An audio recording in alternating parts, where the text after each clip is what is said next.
My lord. Seth from Beyond the Dune Sea is here. Hey Vader, I was curious. What'd you think of Skeleton Crew? Who's your favorite character? Neil.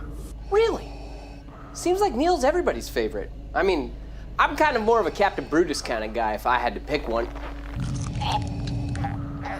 Neil's fine too.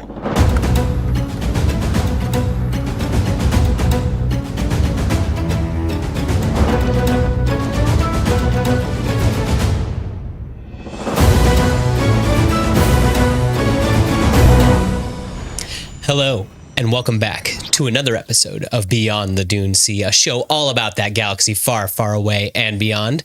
My name is Seth. And I'm Konnor.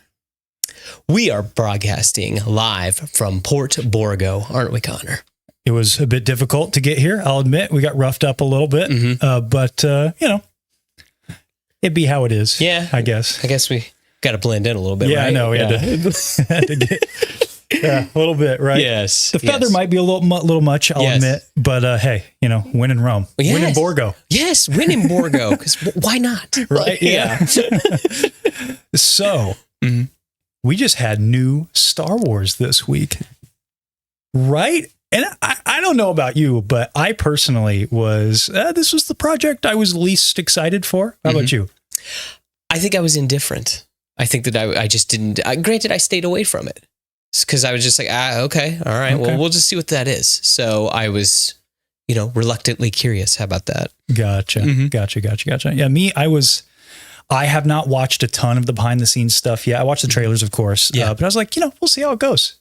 And I guess to just keep teasing a little bit, 1 minute review hit me. With my 1 minute review? Yes, your 1 minute review. Okay, well, so I guess the jury's still a little out on this show for me. That I've watched it twice and I like it, but I don't know if I'm on like over the moon like everybody else is about it right now. Granted, I also went back and I watched the first episode of Stranger Things too. And I was like, well, this isn't Stranger Things to me, but that's not a bad thing. The kids on the second viewing, they did grow on me a little bit. I felt like they were a little obnoxious the first time around, but they're growing on me. So overall, had fun. I am excited to watch more. I am pumped for Tuesday. Okay. I can respect that. Respect that. Yeah. Chat, guys. I see you guys in there. We're going to be checking in on you periodically. I see you, Duel the Cates, Alan DCG, Baronessa, Star Wars Order, Matt Carvalho, Zeus135, Ken Collects. Thank you guys so much for being here. And Kate says she's too busy watching Atlantis. Oh. Hey, eyes up there. Yeah. Here. Yeah. You ignore Milo back there. Yeah. So my 1 minute review is, like I said, I went in completely, like I didn't have low expectations. I wasn't expecting to be bad. I just expected not to be interested. Yeah. But by golly, I really enjoyed these first two episodes. Yeah. I thought that this was some of the best, like some of my favorite live action Star Wars we've gotten in a long time. Now, granted, it's early. It is. We're episodes 1 and 2, right? But I mean, I thought the music was really hitting. The characters, that's the biggest thing for me is these past couple shows, the new ones, they didn't bring me in with the characters. Yeah. I love these new characters. I mean, look. Hey. He's right here. Guys. New figures. Like, you were compelled to buy new figures. I know. Yeah. And this is Darth Vader's favorite. This is what we found out. Yes. Which is pretty cool. He loves Neil, apparently. Yeah. He loves Neil. See if I can get, okay, you can stay back up. Cool. Yeah. But anyway, so I really like the new characters. I think they're great. And the music's great. The set design is fantastic. The effects are really good. There wasn't really a moment where I was like, I'm not real sure about that. But hey, I'm into it so far. Is basically what I'm getting at. So 1 minute review, I'm sitting pretty good at like maybe an 8.5 out of 10, something like that. Okay. And really eager to see how this show unfolds. I thought that, like, just commenting on effects really quick, that there was a couple shots in that opening that I thought looked a little shoddy.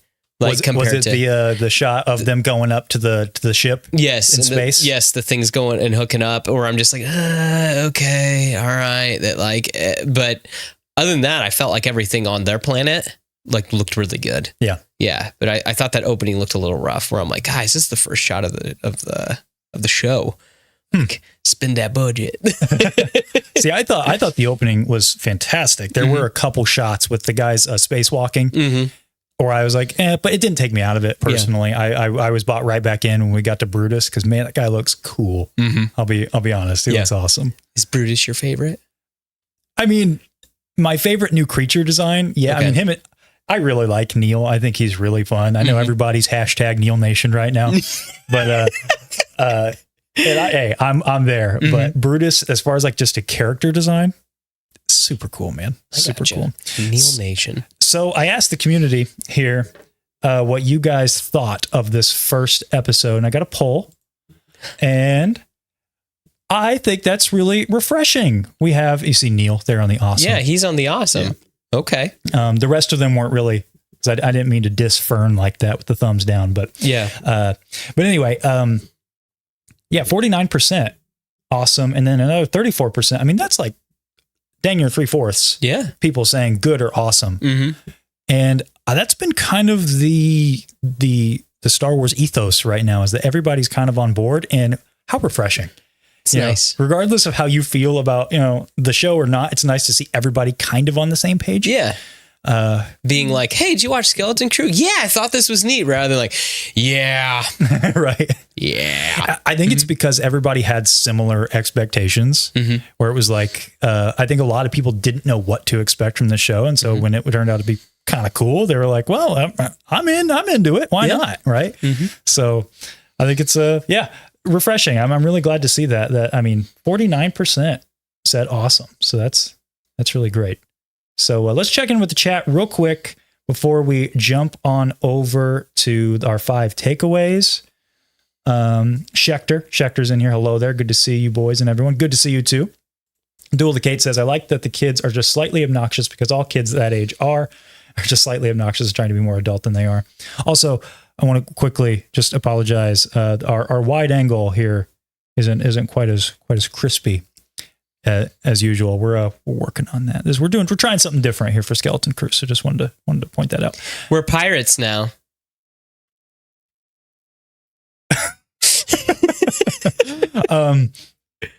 Yar. Phidias, am I saying that right? Phidias? That's a really cool name. McCormick. I love the first episode. At first glance, it seemed ideal, but clearly something sinister is going on. I think the robots are running that planet. Ooh, that's fun. We'll get to that. Oh. We'll get to their planet. I got thoughts on At Attin. Yes. Yar. Yar. Agreed. So let's get into, I dropped it down here, our 5 takeaways from this show. And we talked a little bit about that opening, and that's kind of where I'd like to start things. Okay. Because I don't know if you noticed this. I don't know if you guys noticed this, but that opening was dang near shot for shot the opening from A New Hope. Seth is not pleased in this development. Yeah. So, okay. So we all know my stance on Star Wars and poetry and rhyming, but it's cool when things rhyme, like Luke loses a hand, Anakin loses a hand, both in the middle parts of their trilogy. This is like literally shot for shot, even the same lines. I mean, some of them are very similar. Yes, because I can't remember what it is, but the Jude Law's character says, like, if this is a Jude Law's character, excuse me, I'm sorry, we've not gotten there yet, Seth. The captain in question, Captain Silvo. Captain Silvo, my bad. But Captain Silvo, he says the whole, like, pretty much, if this is I don't remember what the line is exactly, but Vader's line is, if this is a counselor ship, then where is the ambassador? Throws the guy. Captain Silvo says, if this is a something ship, then why is the vault magnetically sealed? And then kicks the guy. And I'm like, come on. I mean, it's very similar. Yes. Like, it's very similar. You have shots that are almost identical. They're flipped. Even yes, people lining up, looking up as like their ship's getting attacked. The ship even looks like a blockade runner. It kind of does. Not kind of. It does look like a blockade runner. I was kind of I don't know about you, but once I caught on to this right away, and I was like, "Who's Darth Vader?" Yeah, who's Darth Vader? And I was not disappointed. It was my man Brutus coming out there with the silhouette, coming with the smoke and everything. Yeah. I thought personally, I'll get to the rhyming thing in a second because I have thoughts about that. Yeah. I really liked that this was an homage to A New Hope. Yeah. Because of what they're setting up thematically with the kids. Mm-hmm. So yeah. And so I'll circle back to that in a minute, but back to that opening. Yeah. Narratively, we got a lot going on. We got this pirate, this pirate enclave. Yes. That's assaulting this New Republic ship. And the opening credits, kind of their crawl or whatever, tells us that like the pirates are attacking the New Republic hyperspace lanes. And so we're witnessing that. Yeah. Yeah. Mm-hmm. I thought it was a great way to kind of bring us in. And a lot of the shows have been doing that, where we start off kind of at a peak with our villain. I thought it actually started out very similar to Ahsoka, with Balin and Shin attacking that one ship, right? And then, there you go. It's very similar, but in a good way, I think, because we need to get to know these guys. And as we alluded to earlier, Captain Silvo is very likely our friend Jude Law, Jod, the Jedi, maybe at the end of episode 2. I got a feeling it is. Yeah. I guess I can't be too sure. I guess I can't be 100%, but like the cadence, the voice cadence.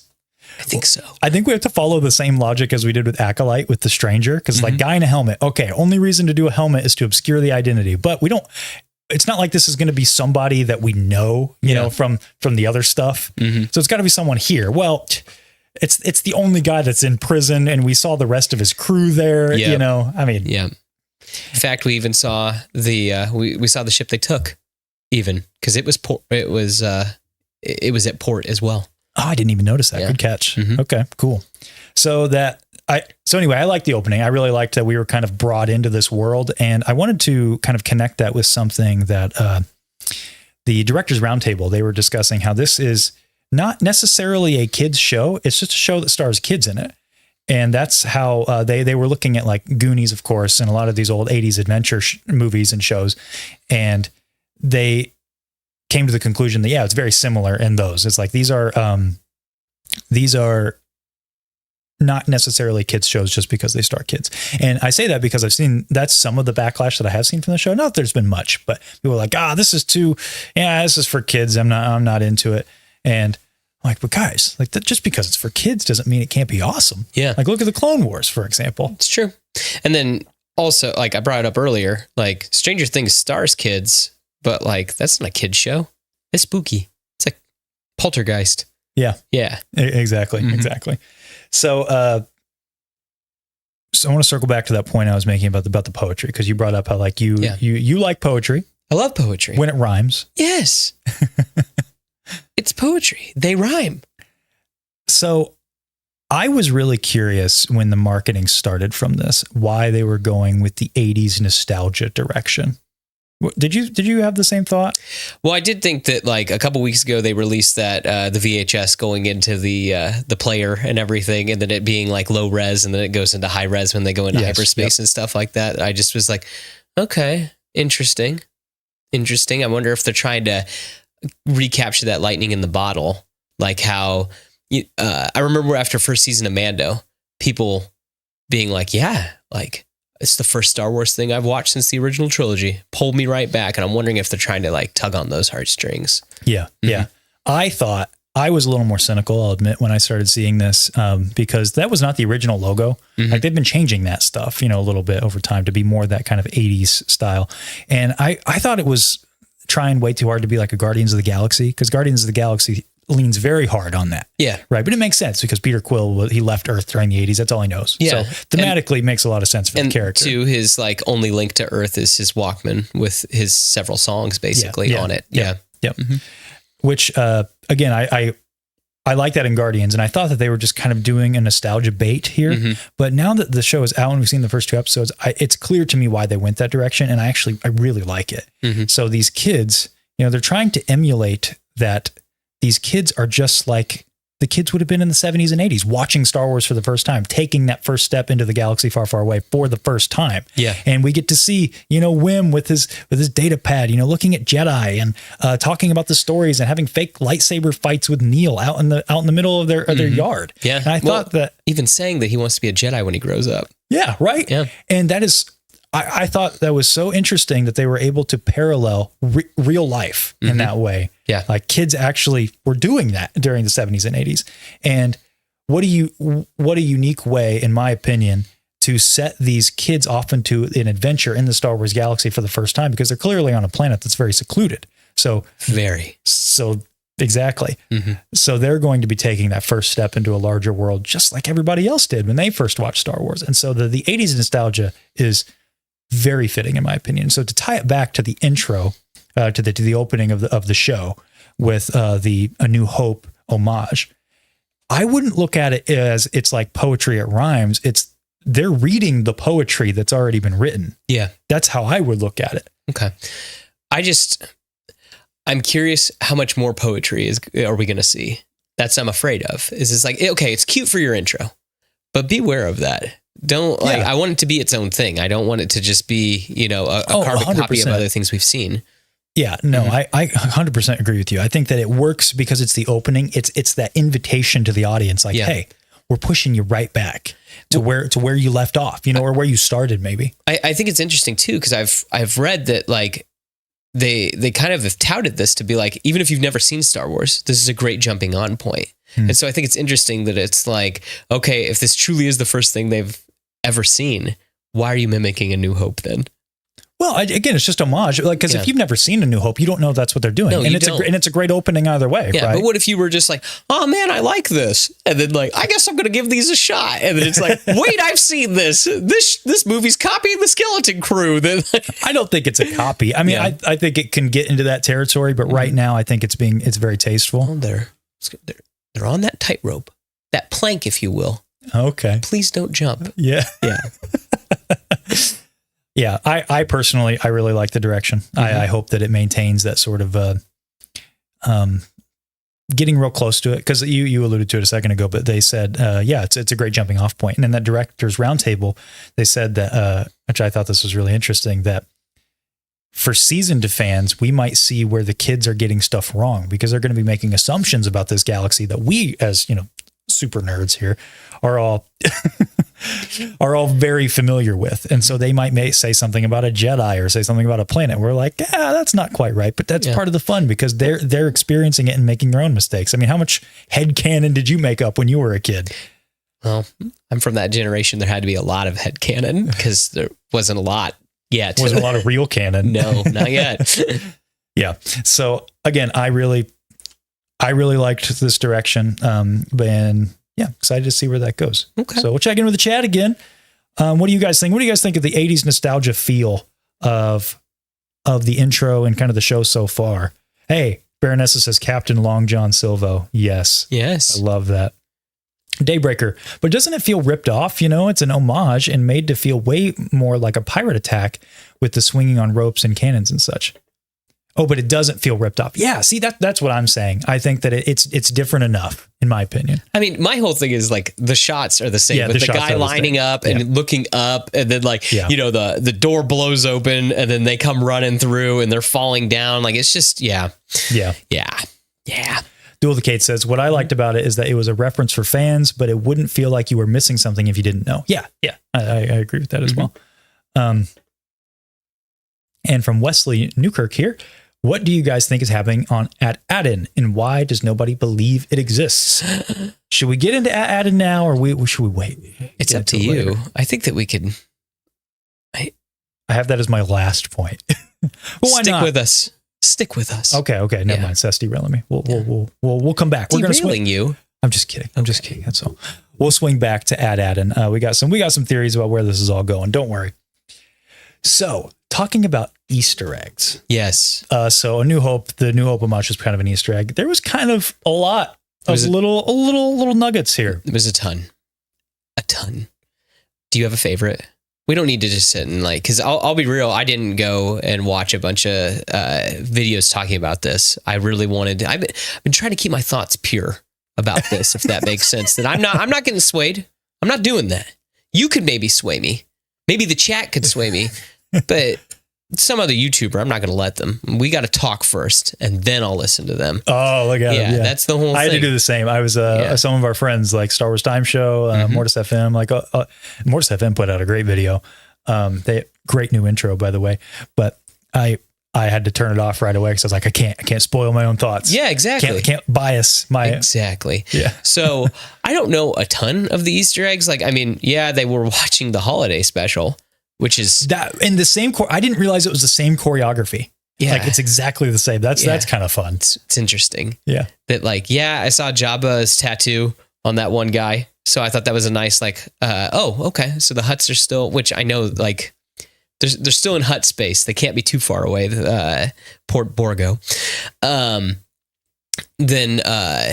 my favorite, and maybe we need to wait. Nah, maybe mine involves a character. Can I talk about it? Go ahead. Okay. Well, it's when they meet the droid. Oh, SM-33. Yeah. Okay. And I got to give a shout out to going into this. I was like, man, I just need a Peter Pan reference. Or a Pirates of the Caribbean reference. I'm going to be Happy Clam. And that's all I need. Just one thing. And I'm sitting there and I'm watching it. And my wife just, as soon as they meet the droid and he says his name, my wife just looks at me and goes, there's your Peter Pan reference. I go, what are you talking about? And she goes, stare at his name. SM-33. He's Smee. That's Mr. Smee from Peter Pan. Like, I just think that's so cool. And it's awesome. Yes. Like awesome. that right there, like, that got me. So that's my favorite Easter egg in all of it. Gotcha. Okay. Yeah. I really liked that one.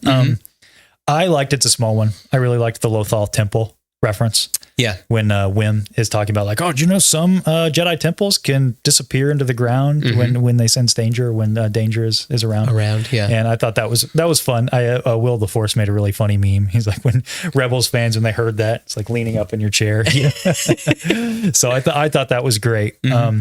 So I wanted to examine together because I have not looked at these. Oh, okay. But on Wim's data pad, he's looking at pictures all the time. Yeah, a lot of stuff. So I thought it would be fun if with the chat here, we together just looked at, because I pulled screenshots of all of the data pad entries. So here's the first one, or they're not in order. For some reason, when I put them on here, they're out of order. Okay. So I think this was one toward the end. So this, do we recognize some of this stuff is the question. Like, because I think some of it is clear. Some of it's maybe something we're going to see later. Yeah. This kind of reminds me of the temple on from Jedi Fallen Order. It doesn't look like Vader's castle. Oh, it looks like that too. Yeah. Yeah. Well, I was going to say, it looks like Octu, that the tree right there. Yeah, the framing of it. No, I'm talking about the, look at the, right next to the words. That looks like the tree that catches on fire. Okay. Yeah. Gotcha. That's interesting. Yeah. Drop in the chat what you guys think as well of some of this stuff.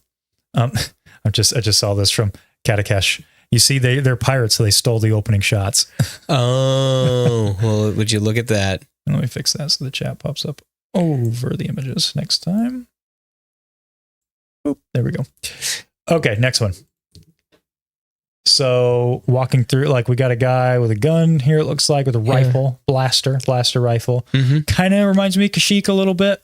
Yeah. I wonder if has anybody translated this Arabesh down here yet? Surely somebody's been doing that.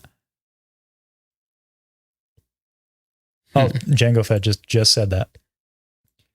But yeah, so that one's kind of interesting. There's a couple that are very obvious. Yeah. This one I thought kind of reminded me of the fish in Phantom Menace. Yeah. That's what immediately I always thought a bigger fish.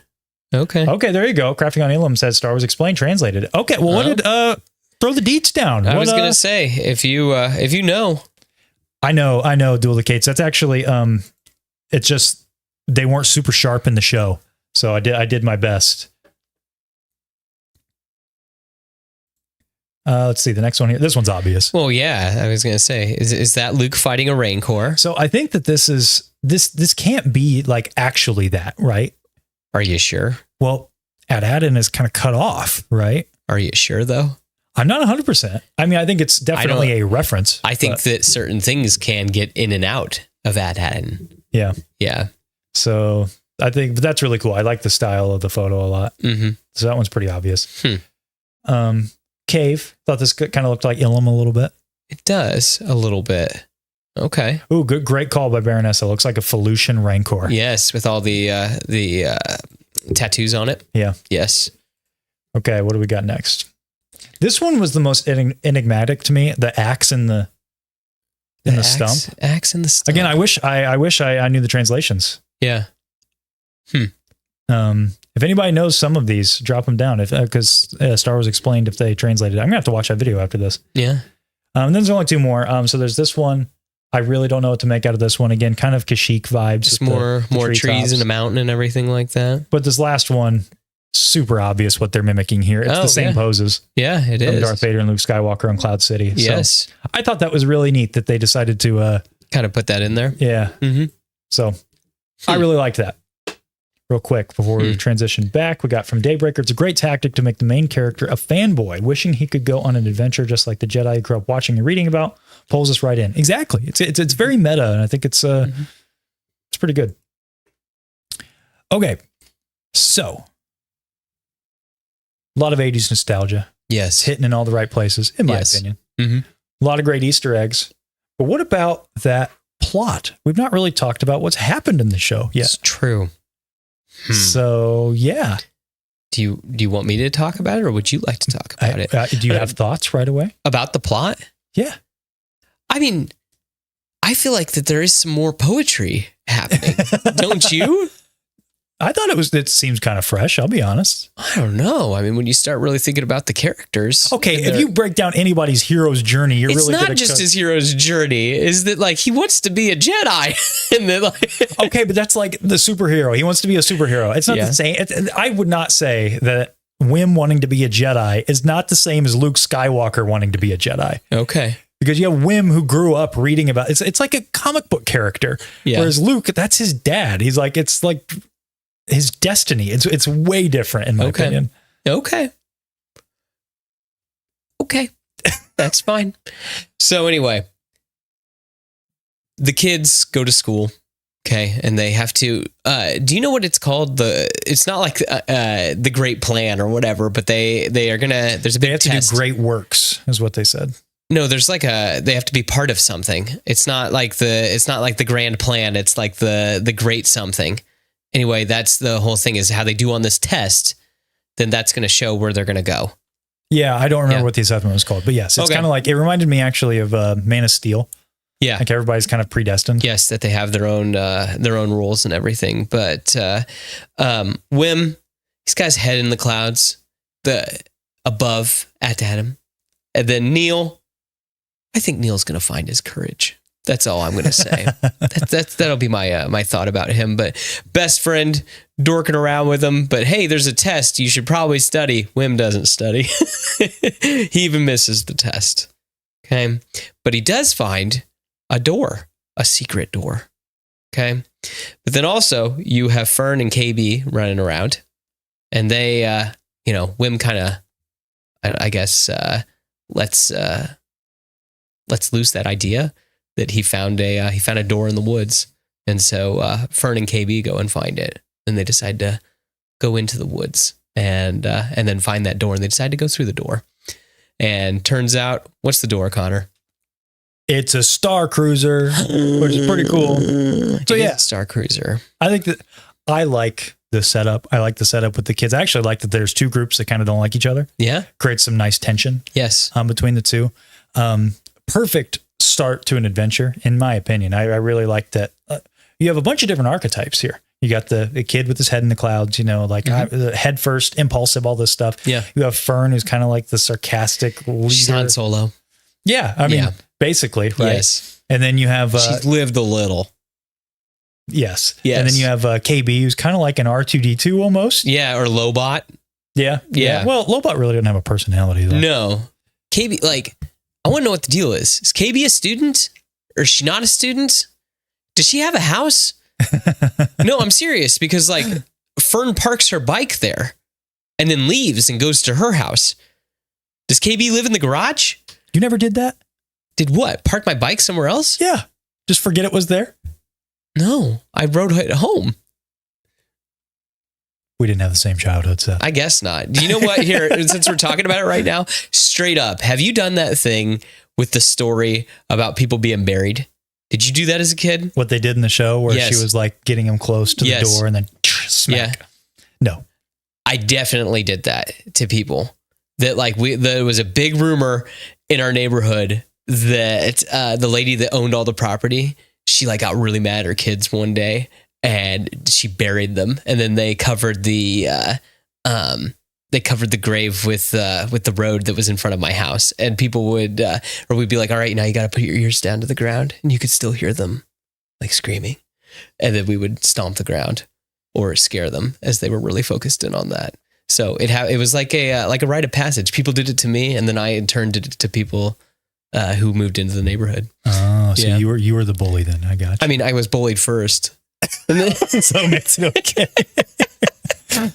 Oh my goodness. did anybody else do that? Like, I mean, I think that's so wild that like chat at home. Did anybody else do that? Yes, no, maybe so. We'll check back in No. with those. Okay, yeah, Let us know. but yeah, let us know. Like, because I thought that was really cool. Is that like that is I guarantee one of the writers did that to somebody. Oh yeah, for sure. Yes, Now, so- now that you say that, oh yeah, if that was a thing, I didn't know that was a thing. Oh, but yeah, it's definitely a thing. gotcha. Yeah. So, okay, they get on the Star Cruiser and then they meet SM-33 and they get to Port Borgo and there's some Yes. chaos going on At Attin. Yeah. All this stuff. And yeah, it kind of, and then in episode 2, of course, they're on Port Borgo the whole time. You find out that At Attin, there's something to that. The Yes. lunch money that Wim was given is actually Old Republic credits. Republic credits when we're in the New Republic. Yeah. Because this takes place in like Mando timeline. So this is a couple Yes. years after the Battle of Endor. Yeah. Yeah. Like 5, 6, 7 years, somewhere around there. Maybe 10 years. Yeah. We're kind of lost on where the current Mando timeline is at. But this is where things get interesting. So as a great start in episode 1, in my opinion, where we get excellent introductions to all the archetypes, all the characters. I think they did an awesome job setting that up. I'm really bought into every character. The only one that I'm not sure about yet is KB, but she didn't really get as much screen time as anybody else. No. I just want to know what the deal is with her. Like, is she a student or is she a robot? I think she's a student. Yeah. You think so? Yeah. But we haven't seen her in school. But I don't know. We'll find out. I think she lives in the garage, Konnor. maybe. It's crazy. It's weird. So we have, I think, great introductions to all the characters, great introductions to this Jedi Temple, the Star Cruiser, and then boom, we're off on our adventure. It's like, wow, okay, here we go. And now in episode 2, we're on Port Borgo, and once again, I think excellent world building. We're now reconnected with the pirate crew. Yes. They're up to no good. What's going on with At Attin? Yeah. The kids need to get back home. Yes. And so all the chess pieces I thought were laid in such a great way. Dude, like, so when we looked at your book last episode and we were looking at the star map Yeah. and everything, that makes the galaxy seem so small. But in this, I thought they did a beautiful job of going like, wait, you didn't just take a hyperspace lane and you could take the hyperspace lane back. Like, you're really out there now. And I thought that was really well done because like when you look at those maps, the Star Wars universe kind of seems small. Yeah, because it's only like a few planets rather that are charted, if Yes. you will, that on the map. Yeah. But yeah, I thought they did a great job too. The scene that really got me as far as how big the galaxy is when Smee was like looking out into SM-33. When he was looking out at into the stars. And he saying, points. which one? Yeah, which one? And it's like, what would you do in that situation? Exactly. Like where you truly did not know how to get back home. Like we take for granted in Star Wars, they just know where they're going all the time. Yeah, well, I mean, a lot of times they're on the Millennium Falcon and it's got, a really, really good Navicomputer. Exactly. Yes. And so how scary is that if you are truly lost? Yeah. What do you do? And I know. I thought that was I set it up I great. will give the show that I thought that was like, wow, okay, cool. Like this is interesting because I don't know what I would do in this situation because you always put yourself in. Yeah, right. Well, yeah, what are you guys doing? This is how I do it. Man, this time it's kind of an interesting change of pace. You're the hater this time. I'm not being a hater. I just again I'm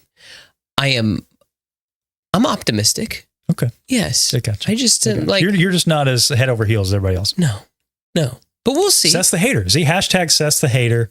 Put it down in the chat and just flame him all day long. See, I'm never the positive one. I feel like I'm always the one who's like, guys, I don't know about this, but I'm hashtag Seth's the hater. Anyway, mean, I could just watch Atlantis. Just turn around. Is that what you want? I can just turn around and watch Atlantis. So I wanted to, before we jump into sort of our theories for what At Attin, what's going on. I guess this is sort of still theory talk. Where do we think each of these characters are headed?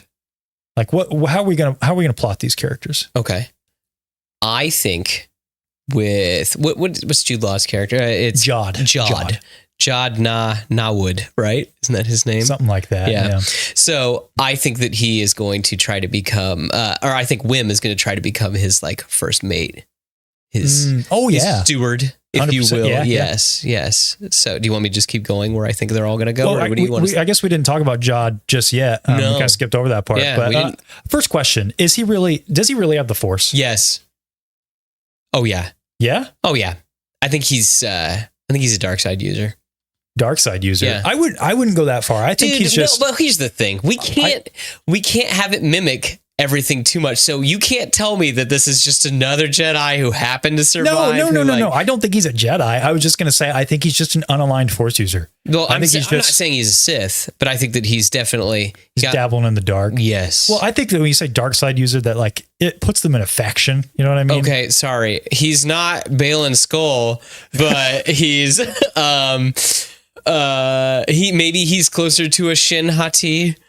That I don't even think it's that far. That we're leaning. Who's like a middle ground? I'm trying to think. We don't really have one. This is why this character. So that's why I'm hoping. Like, I'm very, very hopeful that this guy's actually just kind of like a lowbrow Jedi. Okay. Yeah. I personally think he's just if Han Solo had the Force. Okay. That's where I'm at. Like if you had some scoundrel type that just had Force affinity, that's this guy. He's like, hey, I can do it. I don't want to be a Jedi. I don't care about that. I don't want to be a Sith either. I don't want to do that. I'm going to be a pirate and I can make things move. I could choke people if I need to, but he's also, because he's not had the training, he's probably not that good. Yeah. I would imagine. Yeah. I just in the back of my mind, I'm really scared that they're going to show us that Order 66 moment. And he's going to, and the whole I hope not. And then he's going to be, well, I guess I have to become a pirate. Yeah. And so he chooses to become a pirate and hide away and wear a helmet. We were on that live stream with Cantina Talk, Jar Jar Jargon, and the boys, Star Wars Gazer, Will the Force, Tony, Star Wars Sith 66. And there was some great speculation I thought brought up that maybe he was a youngling. Yeah. During Order 66. Like if we have to have the Order 66 moment, like if he's a Force user and he has to be aligned with the Jedi, I would prefer that. Like he didn't get very far in his training and then he just kind of got pushed out into the galaxy. I would be okay with that, but I would much prefer that he's just a guy who can use the Force. Yeah. That's super. We've never seen that. Yeah. That the door's just cracked open. Just cracked open. Cause I want to see Wim like being like, oh, do you have a lightsaber? Yeah. Oh no, I lost it. Do you have can you lift these rocks? And he's just not that good. Can you shoot lightning from your hands? Sometimes. Exactly. Yeah. Something like that. Yeah. So I think where Jod is going is that he is just an unaligned Force user. He's kind of going to use the kids because he heard about At Attin and he's I got money. Absolutely. Yeah. But then towards the end of the story, the kids grew on him. His heart grew 3 times that day. Yes. But then also you got to have the moment too, where it's like, what? You're using us for the money? Say it ain't so, John. Say it ain't so. And it's like, and then Neil hangs his head low and they're all everybody walks out and he's the last one. And he just looks at him with those beady eyes. Yeah. And he's like, oh, Neil. Yeah. Just staring at him and like, and John's all like, guys. Yeah, I know. I had to. Yeah. They were going to kill me. Yeah. And honestly, I think that works. Like, I know that's very predictable and it's likely where that's going to go, but I mean, there's a reason the trope works and just make it satisfying. That's all. I don't like this idea that if you can predict it, then it's bad. Yeah. No. I kind of like that we can kind of see that coming. Yeah. And I mean, and who knows, it may still surprise us. I'm sure there will be surprises. Oh yeah. Yeah. And here we are just being all, we're 2 episodes in and we figured it all out. They're like, no. Yeah. No. Well, I think it's a situation like Chimera as the Stranger. Like that was very predictable, but in a satisfying way. I thought one of the things I actually really liked about the Acolyte. So in my opinion, I would like it if that's the path that this took. Yes. So, okay. Some other characters, Wim, what's Wim's path? Oh, he's going to be the ward or the steward of Jod. I mean, that he's going to be like, no, teach me everything. I want to learn the ways of the Force. and be a pirate like you. That's a fib. I think that he just is really going to latch on to the fact that he is a Jedi. Okay. And he can be that window. And because to him, it's all just stories. Now, like it's physical. You can, Sure, it's tangible. Yeah. I think that Wim, I very much agree. He's going to be like the first mate. He's going to cut against his friends because he's going to really want to go, I'm going to do everything he asks, But I think that the other characters are going to kind of see the darker side of Jod way quicker. Yeah. Fern probably will, but she's already established herself as kind of that roguish bully type. And so Wim's not going to want to listen to her. Yep. And it's going to be interesting to see Neil kind of get pushed back and forth between the characters. Yep. And then I think, does Wim have Force affinity by the end of the show? No. No? No. Because do you think that they wouldn't have figured that out yet on that planet? Well, it depends on how locked off it is. Because, I mean, Jedi are kind of like superheroes here. Like, they're stuff of legend. Yeah. So maybe they don't see, maybe they just kind of push that out. I don't know. I got you. Yeah. So I'm going to go out on a whim and say that maybe he, waiting the whole stream to make that joke. And say that maybe it's a touch. It's just something at the very end. It's the Michael Bay thing. Like he's sitting there at home, it didn't work out for him. Yeah. And then he's just like, you hear the music start and then, what I've done. Yeah. It's like Magneto moving the chess piece at the end of Last Stand. Exactly. Exactly like that. Yeah. I hated that. Yeah. I just want to toss that out there. Okay. Well, anyway, so I don't know. I think that could go either way. That's kind of like an Omega situation. We weren't sure how that was going to go, if she was going to have Force affinity or not. Yeah. Other characters, I think that's a little too early to tell for KB and Neil, but Fern, I think Fern she's going to have that heel turn as well. You see, with Fern, I see her like taking a liking to this life, but then also realizing she misses home and misses mom and that she wants to go home too. Great call. Great call. And I think that like she'll arc and then she'll start to come back where it's like, oh no, this isn't exactly what I wanted.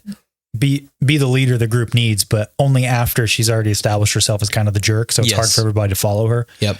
Yeah. I could definitely see that. I could see that she'll kind of become the heart, or rather the push that everybody needs. Yeah. Kind of pull Wim out of his stupidity sometimes.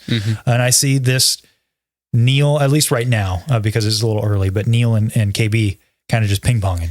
Yeah. But Neil, as I said earlier, he will find his courage. Yeah. He will be the Samwise Gamgee of this story. Ooh, I love that. He definitely will be. You know what I'd love to see from Neil? What? I want to see them, the mission's over. But like throughout the story, we've seen him just like maybe just tapping a little bit, and then at the end of the story, they're back on Port Borgo. Maybe they're back home. Yeah. And he gets a drum set. It becomes like his uncle, Max Rebo. He decides that he's going to start a band. Yeah. I know they're not the same species, okay, but they look very similar. They do. Yeah. Yeah. I don't know why they didn't just make him the same species. Yeah, why not? Probably because we want to be able to make action figures, but Well, they could still do that. We've speculated with that like they have to make new things in order to have full rights to it or something like that. So I'm sure it's something along those lines. I get it. Okay, before we jump into At Attin, the kind of capstone here of our theories, let's check back in with the chat. How we doing, guys? Quinlan Voss says, "Don't worry, Seth. I'm the true hater." That's true. Quinlan Voss is always in here being a hater. So glad to see. What did you think, Quinlan? I'm actually kind of curious. I know you've been in here before saying this is the first thing you were going to skip. So I'm curious. I'm genuinely curious your opinion, if you like this or not, or if you even watched it. Yeah. He also said the 2D Clone Wars picture is cool AF. The one behind Seth, it's because it is cool AF. That was a gift from the boys, Will the Force, Mortis FM, Tony. They gift us that at ICCC. Yes. It's cool. It's an original marquee from like maybe that was at Walmart or something. Yes, it says like DVDs and action figures on the back. And then let's see here. On a scale from Chirrut to Obi-Wan, how much of a Force user is Jod?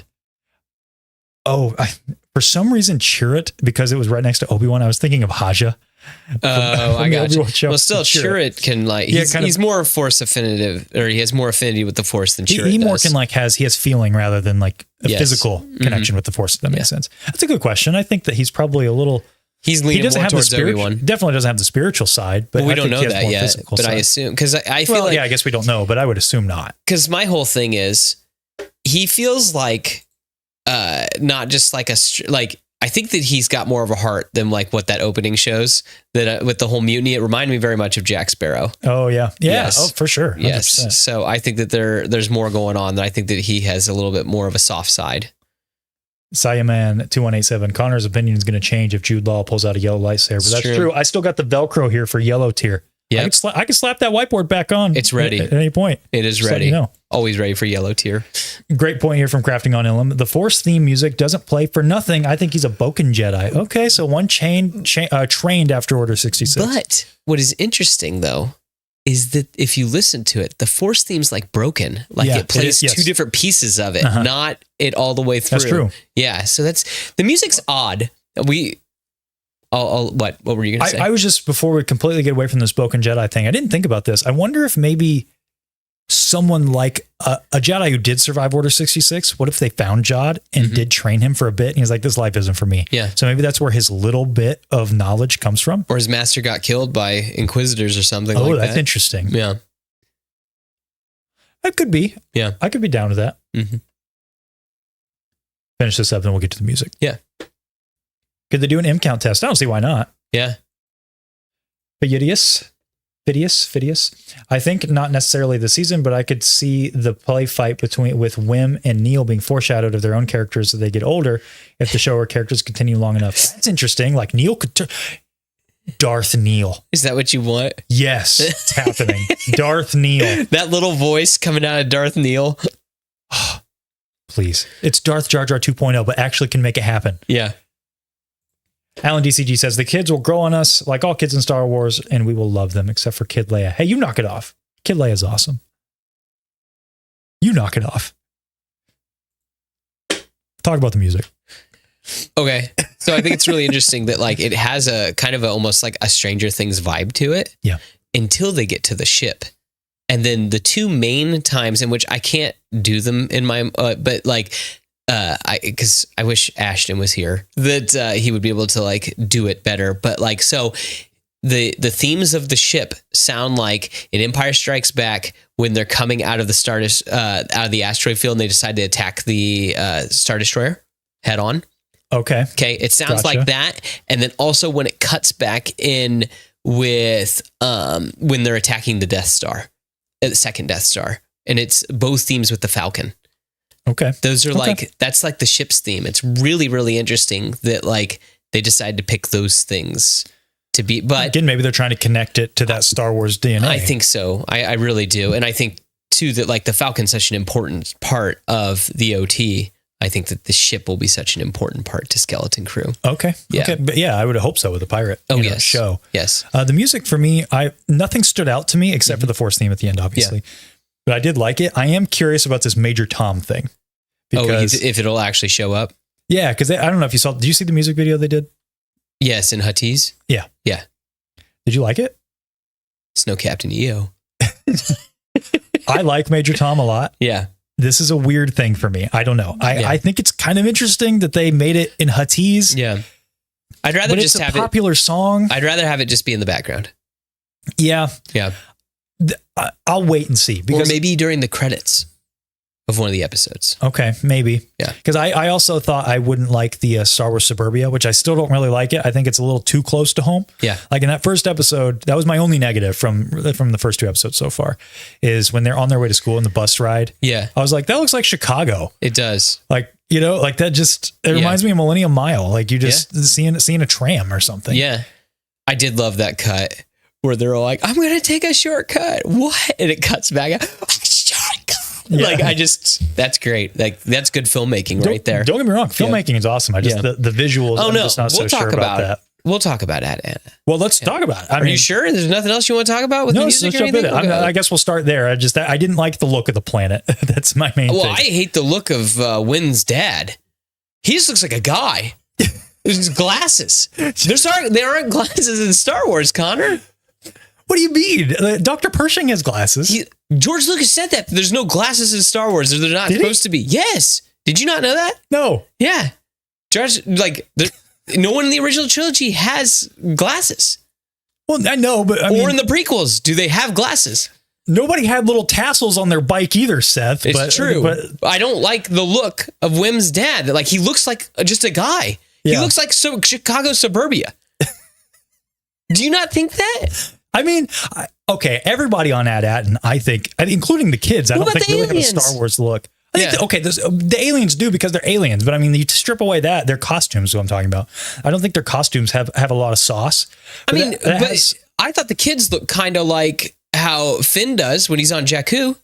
Yeah, I mean, it moves a little bit toward it, I'll admit. Like, you get close, like when you put on a nice vest. Yeah. You know, like you get a little Star Warsy. Okay. You know, nice some leather, some panel lines. Maybe a greebly or two. You know, sure. Like you're gonna and so I get you that, like, Wim's dad, I thought he was the weakest character for me so far. Oh, dude, I needed him, and this is gonna sound like I needed him to be mean. I needed him to do something where I'm just like, you just go to work, man. And there's probably gonna be some crazy backstory where it's like he works so much because he misses his wife or something that. And it's I do like how milquetoast he is to a degree. Yes. Like, I think that fits the whole like sanitized aspect of this planet. Yeah. What I didn't like about him, the reason I said I didn't care for his character as much, is like when the ship pulls away, he's just like, Wim, no. Yeah, I know. Like, that's it. Wim. Hey. Like there's no reaction from the guy. I felt like there wasn't a lot. Like, the only time he showed a whole lot of emotion, which maybe this was when he was disciplining him at school. Yeah. And I'm like, come on, man. But he's just a guy.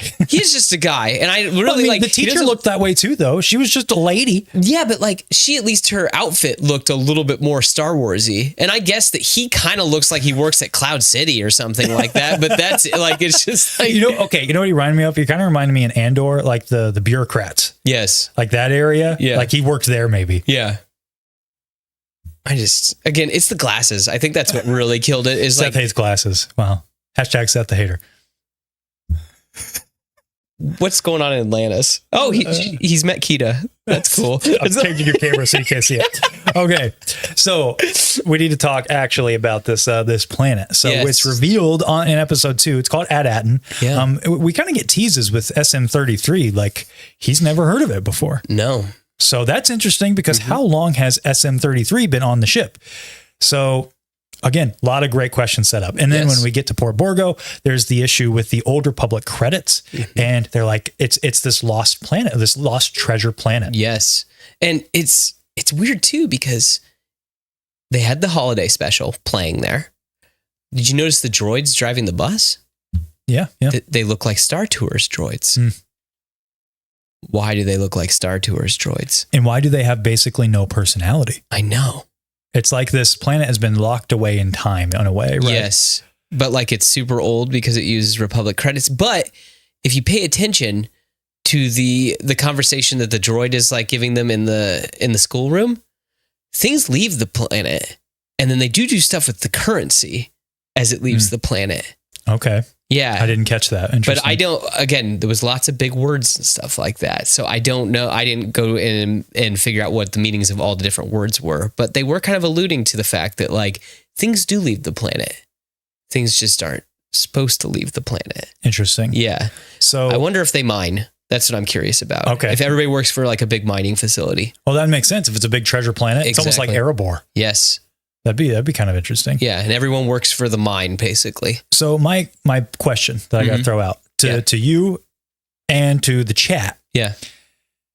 When they say Old Republic, are we talking like, are we finally canonizing some Old Republic? Or when they say that, are they just referring to the High Republic? I think it's the High Republic. You think it's the High Republic? Yeah, pre-Acolyte. Okay, but like that era. Is what you're saying. I think that the planet's that old, basically, or that money is that old. Well, it's just curious to me that they use the term Old Republic. Yeah. They didn't say High Republic or anything like that, because there's a couple hints toward High Republic. There's they're very sneaky with the dialogue where they're talking about the Republic. I went back and looked, but they keep talking about these great works. Yeah. Right. Like, oh, the kids have to be part of a great work. And that was a thing in the High Republic. So there was like the Starlight Beacon was one. Now I'm not super familiar with the High Republic, but I did do a little bit of a dive earlier. And there's several of these basically. Okay. And so my question is like, was this a ship or ship? Was this a planet that maybe sealed itself off after the great hyperspace disaster, for example? Wasn't it called like the Jewel of the Old Republic? I thought I heard that. They said that in one of the BTS things, but again, I don't know what the Old Republic means in this. Because you even hear in the original trilogy, they call the Republic, like from the prequels, the Old Republic. So if we're talking about that, let's start there. If they're just talking about prequel era Republic, that's not that interesting because it's like, okay, you're what, 50 years removed? Yeah. Like that's not this long lost treasure planet. Yeah. High Republic, okay, now you're talking about a couple hundred years. That could be interesting. But it's curious to me that they are using the term Old Republic a lot here. Yeah. So is this the show finally, that's going to bring us into this Old Republic space that we've been wanting for so long? Is it going to start canonizing stuff? I mean, I have to venture a guess because like it's got to be erased from all the star maps and stuff like that. So you need time for that it just disappears. Right, exactly. And it's got to leave people's memories. So the things that really get me are Smee, the droid, doesn't know. Right. So his memory banks and everybody's talking about it like it's this big myth. Yeah. And so it is weird too that like on the pirate planet, they were concerned about the kids, or that one woman was concerned about the kids. And it's like kids from At Attin, or At Attin. Like, what's that mean? Are there just not kids out in the galaxy either? That it's probably not on Port Borgo. Probably not. But still, it's weird. Yeah. Yeah. Something's fishy, man. For sure. Something's fishy. I think that I regardless of, I think it's either High Republic or Old Republic for sure. One of the two. Yeah. I think they've been sealed off for some reason. So somebody deleted them from the archive map, kind of like Camino. Yes. And they have their own, it kind of reminded me of The Giver in a way. Have you ever seen The Giver? I feel like I read it once. Yeah. When I was younger. I said C. Yeah, I've read the book too, but there's a movie as well. But the visuals reminded me of that a little bit. Yeah. Where it's just like black and white old guy on the cover. Yep. Yeah. So it's like this dystopian space that everything's very like, let's clean dystopia, if you will, sci-fi dystopia. And so that's, I think where they're going with it, the droids not having a personality was another big indicator. Cause that means like, okay, old droids before personality matrices or matrices or whatever. Yeah. I was just concerned that I really don't want this to be like our world in the Star Wars world. Cause you've got millions you don't want and it to be millions. like Earth, basically. Yeah. And I'm afraid that it kind of probably is like Earth. No, but I don't think so. I think it's weird that the kids, even when they're walking around the port, they even use the term, look at all the aliens, or look at all the different, like, I did notice that. Isn't that weird? Yeah. So is it just because, are there only certain species on At Attin?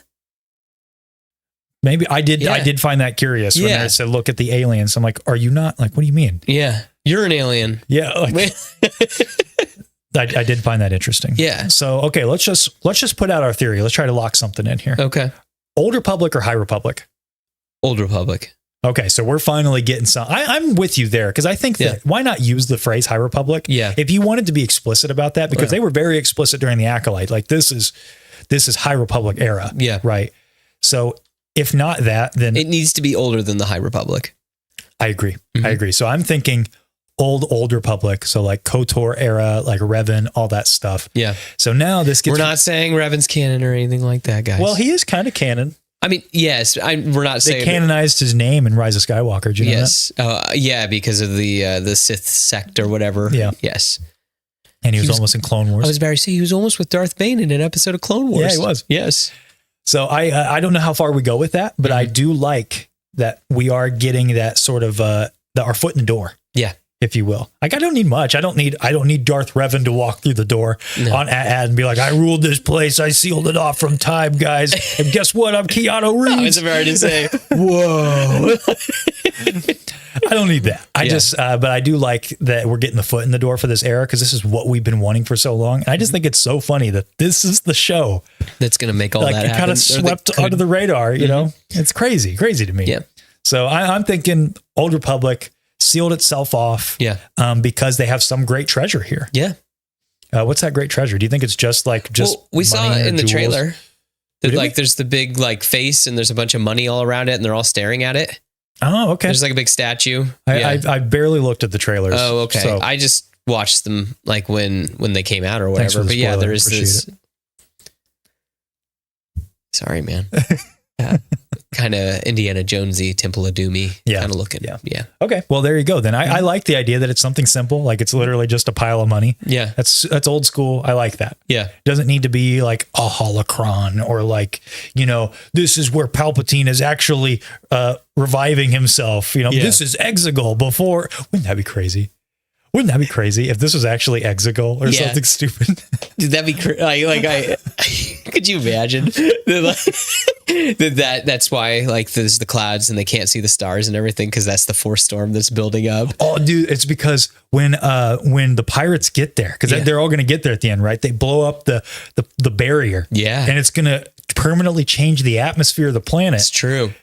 And then it's going to just be lightning everywhere, and they're going to it's going to level the whole place. Yep, and they're going to have to just build an upside down temple. Yep. So Palpatine was guys. All roads lead to Tross. It does. Just in time. That's funny. Yeah. We know that Luke went to Exegol in the comics. We know. We're just kidding. Yeah. That's all. That's all. And Vader did too in the comics. Yes, he did. Blah. Yeah. Cool. So, last thoughts, Skeleton Crew episodes 1 and 2.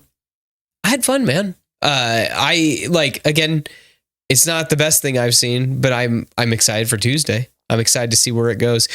The episode lengths annoy me. I don't like that the first episode was 40 minutes, then the second episode was 30 minutes. And I'm like, come on, guys. Like, why I think I'm in the minority on this one? Why do you guys got to do that? Like, just make it 25 minutes and just make them all 25 minutes. Man, hard disagree. Okay. I don't get the whole length thing. Like, I get that you want more content. Like, if people want more content. I just want consistent content. Well, I don't even care about that. I want the pacing to be good. That's it. So if you give me an episode that's 2 hours and the next episode's 20 minutes, but the pacing rocks in both, dude, I'm here for that. Okay. Like, I'm good with that. Like, I think the benefit of streaming is that they don't have to adhere to like network timelines. Yeah. So they don't have to fit within a 45-minute block. So if you're given a 45-minute block, it's got to be 45 minutes, no more, no less. Yeah. And so I like that streaming affords you the ability, like, hey, our story only takes 25 minutes for a really well-paced narrative in this episode. But you know what? Next episode, it really needed 45, and we can do that because we're streaming. We don't have to worry about that stuff. Well, I hope that that the next one fits and it has a good, the pacing's good. Yeah. That's pacing will make or break anything for me. I can overlook a lot. Yeah. As long as the pacing is good. And right now, I think that's maybe why I'm so hot on it. Pacing is excellent. Mm-hmm. Like right now, looking back at some of the other shows with overall narratives, because Mando season 1 is kind of difficult because it's more of a serial. Yeah. But I thought Bad Batch started with brilliant pace, kind of fizzled out toward the end. And that's what I'm worried about. Yeah. Not that it was bad. It just, the pacing it flatlined. Acolyte, I thought the first 2 episodes were just whatever. It didn't get me that excited. Mm-hmm. Like as far as the pacing goes, it was just kind of like, felt like we're treading water a little bit. Yeah. And then even Ahsoka, I'll be honest, like we said this back in the very first episode of our show, like slow burn. Yep. You know? Definitely. But this, I think we're right into it, but we had enough time because we had that 45 minutes to really get to know our new characters, but now we're in it. We know what we're doing. We're having fun. We're in the middle of the adventure. So pacing's great. That's my biggest takeaway right now. Pacing's great. Characters are great. I'm interested to see what's going to happen. Yeah. And really that's all I could hope for right now. One other thing that I want to bring up. Okay. Did the scene with the kids and with the keys remind you of Pirates of the Caribbean? Absolutely. Okay, good. Because that was the other thing that I'm like, I forgot to mention that. I was looking at my, there's my Pirates of the Caribbean reference. So there you go. That's all I needed. Yeah. Okay, checking in with you guys one more time before we jump into the fan question. If you have a specific question you'd like to ask us live, please go ahead and throw it into the chat. We've got, of course, some that we pulled from Instagram. From Undead Caesar, I think the planet itself is the treasure because they are secluded from all the violence. That's an interesting thought. Okay. No war in Star Wars. Interesting. It was because of the prologue of the pirates. I must have missed an earlier.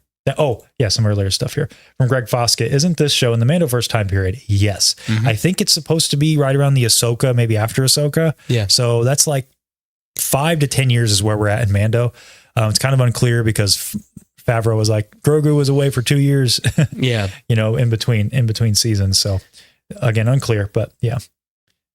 And then, better pacing the Acolyte. I would agree. I thought Acolyte picked up a little bit as far as pacing went in the middle of the season. Yeah. But then once again, kind of flatlined. Well, any of the flashback episodes just derailed everything. So right now it's like, we're only 2 episodes in. So I'm optimistic as well. Yeah. I'll say, no reason to think it won't continue being good. Mm-hmm. Love the cosplays, guys. What do you mean? It's not a cosplay, Michael. It's just my drip today. Come on now. It's who I am. Okay, and I think it's about time to hear from the homies at home in the fan questions. Falcon's a little slow today. Give it a minute. You must feel the force around you. All right, guys. Well, today we have an artist spotlight, which I'm going to start calling it a community spotlight because it's not really about art or not art. Just we want to see what you guys are up to out there in the community. You have something cool that you're working on. It could be Star Wars. It cannot be Star Wars. But if you just want to share it with the class, go ahead and send it over to @BeyondTheDuneSea@gmail.com. And I didn't pull up a graphic for that. I apologize. But go ahead and send that over or DM me on Instagram. I've got a bunch of you guys in the queue right now because the last time I gave you guys this call to action, I got like 5 of you sending me over stuff. So, hey. Warms my heart. That's awesome. That's Yes. awesome. So thank you guys so much for that. Today we have a really fun one. Another, it kind of reminds me of our friend from a couple weeks ago. Mm-hmm. Oh, whoops. Falcon's back. Get out of here. What are you doing? Get out of here, Yoda. What are you doing? So we have, like the guy who made the lightsaber, whittled the lightsaber. Mhm. So we have from our friend TIE Fighter, but spelled Tyler TIE Fighter. He's 3D printing some helmets, and I think they look really cool so far. I have never tried to 3D print something this big, Yeah. so this is pretty exciting. I think that's really cool. Is that gonna be like a Rex helmet? He said, so I have a little blurb from him. He says, "Hi boys, I'm currently working on 3D printing and painting a clone helmet from the Clone Wars. The one I'm painting is a hard case from the Umbara arc. I'm pretty close to finishing the helmet design. Here's what I completed now, and I'll update you when it's complete. Okay. Love the show." From TIE Fighter. Well, thanks. So once again, just to give you a little highlight here, I think that's really cool. The proportions are excellent. Yeah. I'm really looking forward to seeing how you finish this and how what are you going to go for with the visor? See a lot of people using like welding visors. Ooh, so you like really that. can't see through it? Yeah, I think that's pretty cool. That is cool. Great stuff. Thank you so much for sharing that. Okay, and our first question, guys, you know the drill. Post up that prompt on Instagram every week, asking you guys your opinion on the topic of the week, and it's going to be real easy the next few because we're going to be talking about Skeleton Crew. Yes. So our first question from @JojoSwaggins, what would you like to see as far as connective tissue between this and other projects? Well, I really don't want them to find Ahsoka. That's like the big thing. I really don't want them to be just out in space and find her. Okay, I think we misinterpreted that because back when we developed that theory way back in the Ahsoka days, the only thing we knew about Skeleton Crew is that the wording of the synopsis made it seem like it was also going to take place in a distant galaxy. Yeah. I don't think that's it. I think that they just meant the kids were going to step out into a larger galaxy. Lost in space. Yeah. Yeah. Okay. So that's where I'm at with it. Give me Maz Kanata then. That was my big theory from Cantina Talk. Yeah. That I would like to see Maz Kanata show up. I think that it'd be really fun to have her interacting with the kids. I think that'd be cool. Yes. As far as connective tissue with the other Mando stuff, I don't need much. We already have a little bit with Vane, the pirate from Mando season 3. He was in there. I don't need a ton. I'm good with just, honestly, I'm kind of good with what they're doing. I don't need Mando to show up. Like I don't need Luke to show up. Yeah. I like that this is isolated. Let this be its own thing. Let this be its own fresh new thing. Because like we said earlier, the galaxy feels huge. And if Boba Fett shows up, I'm going to be like, why did Boba Fett show up? Yeah. Why does he know about Port Borgo? You know what I mean? So that's kind of where I'm at with it. But though, we did see, we saw Jabba's tattoo. Like, this still is the same galaxy. It's not too far away. Oh yeah, that's the stuff I like. Like that sort of connective tissue. I'm all for. I guess what I mean is like cameos. Yeah. So I think JoJo's comment's going to pop back up because I didn't disable it. What are you doing? I know. I'm such a noob here. All right, second question. From Alan DCG. If the Kraken is a cursed beast that hunts pirates, do you think there can be an equivalent in space? Well, kind of almost reminds me of like the creature that lives in the maw in Solo. Oh, yeah. It'd be kind of cool to see something like that. Wild card theory here. Okay. I'd love to see like a dark side space whale from Ahsoka. Okay. And what, like Somebody wrangled it, maybe Jod, because he can use the Force. Yeah. Got it to bend to its will. Yeah. Because this isn't too far off. We've seen like a Dark Disciple, they do this, right? With that, what's it called? The sleeper. Yes. Yeah. They try to bend it to their will, like Asajj Ventress. They kill it, right? Yeah. Mm-hmm. So I wonder if they could do that with a space whale, and it's like Davy Jones, it's like that's their Kraken. That's their Kraken. I was almost thinking like Moby Dick, that like they're going after it, and it's 20,000 Leagues Under the Sea, where they just get attacked at the end. Yeah. So there you go. That's my weird theory, but I'd like that idea in general. I think it'd be fun.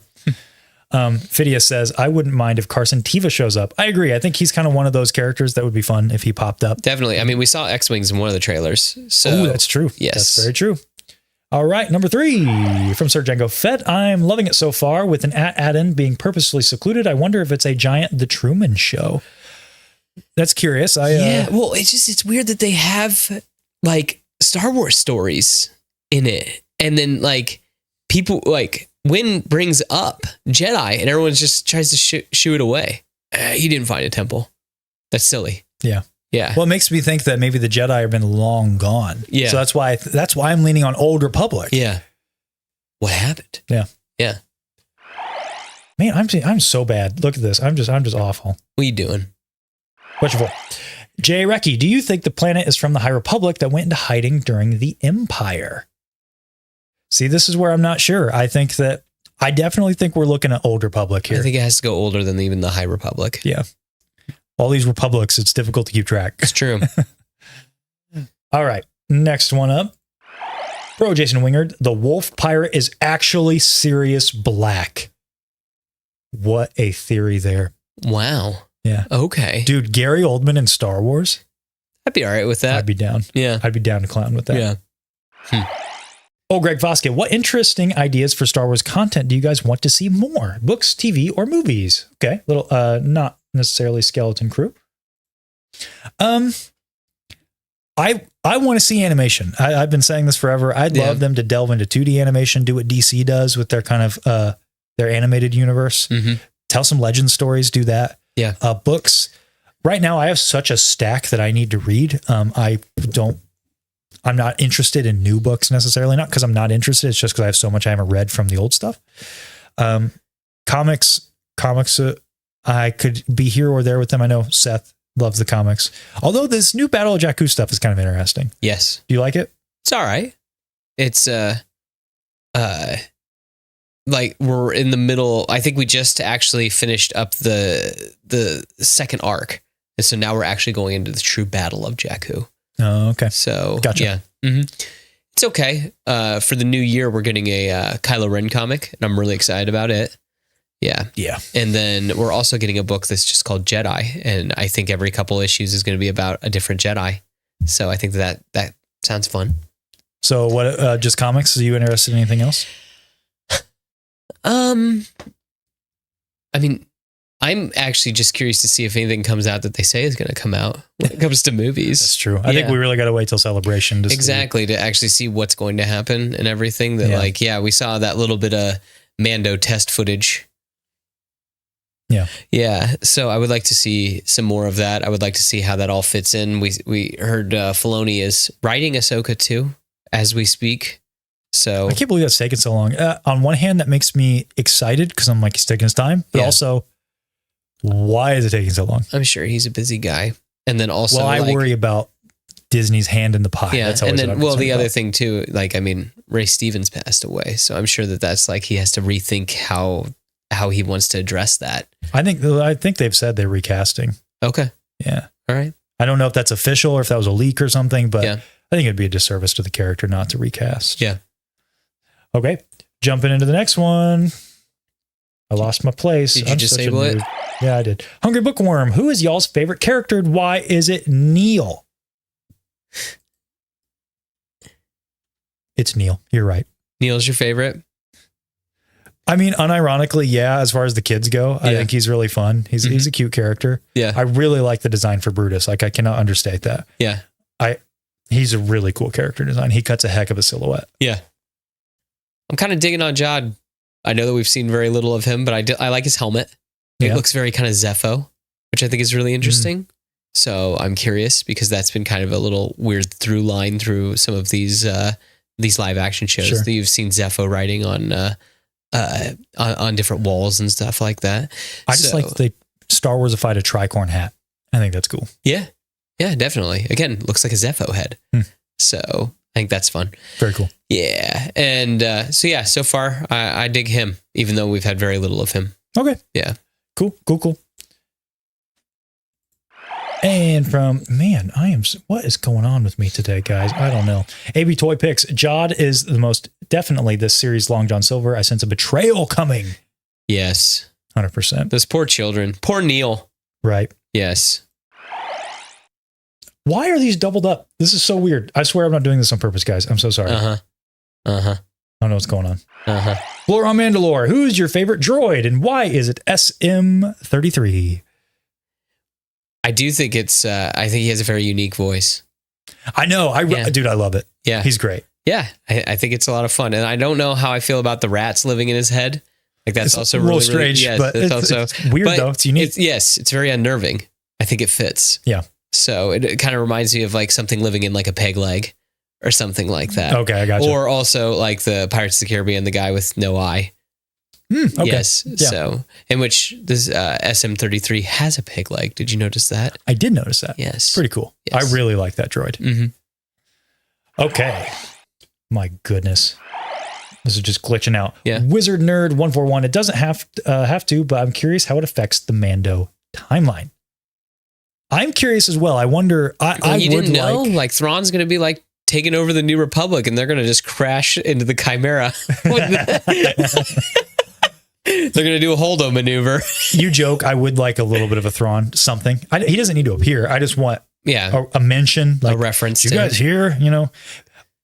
I mentioned this during the Cantina Talk thing. I would love Talon Card to be in this in some way, a mention of him, because this is perfect to get Thrawn involved with the pirate stuff. Yeah. But do it in a way that's like on the side. Like if you miss it, you miss it. You know what I mean? That's well, it should be like on like, it'd be neat to see him like on a hollow projection, like a Wanted poster or something like that. Or like where he's talking to maybe Brutus is talking to him for a moment. Ooh, maybe he's like trying to get some of his old contacts back from that area because he was out there in the Outer Rim area, so he would probably know a lot of these pirates. Yes, and I'm sure that he too. Why wouldn't he go to a local watering hole from time to time to refuel and whatnot? A Tortuga, if you will. Hey, I'd be down. I'd be down with that.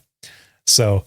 All right, guys. Well, that's going to wrap up the fan questions, and that's going to about do it for the show today. I want to thank everybody in the chat for being here. Baronessa, Phidias, Django Fett. I know Katie was here, but then she had to go. Greg Foskett, Undead Caesar, which I can't click on that message for some reason, and Crafting on Ilum, Catakash. Hey, Crafting on Ilum. I don't know if you're still in here. I'm going to be at GalaxyCon tomorrow. I'm actually leaving right after the stream ends. I saw you're going to be there. Hope we cross paths at some point. A lot of people are going to GalaxyCon. I'm pretty excited about that. Tony's going to be there. He's already there. He was sending me messages earlier today. Yeah, I know. You're not going to be there. You guys get to have all the fun. Yeah. It's fine. Yeah. So I'm excited to get to go meet Sam Witwer. Oh, and you know what? Real quick shout out. I can't display it. I'm not sure the rules on this, but I want to give a huge shout out to Duel the Kates.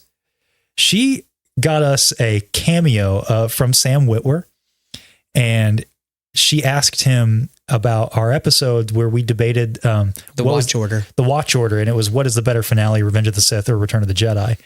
And asked him his opinion on that. And it's like a 2.5 minute thing. He went really in depth with it, told a really cool story.